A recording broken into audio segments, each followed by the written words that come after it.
If you're having an issue with your Ninja grill or deep fryer not powering on, I'm going to give you a couple of quick tips to see if you can remedy the problem. Of course, you always want to make sure it's plugged in, right? That's the first thing to check.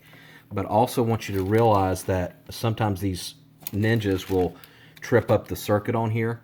So what I want you to do is either try a different outlet or just press the little button here and make sure now that it's not tripped, and then plug it back in.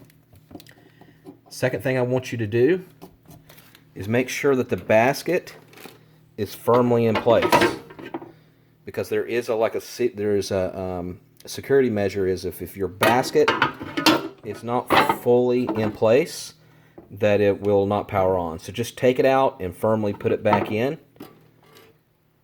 And let's see if that did the trick. All right. So I hope I helped you, and if you've come with a different solution, put it in the comment section and I'll make sure I pin it. All right, thank you for watching.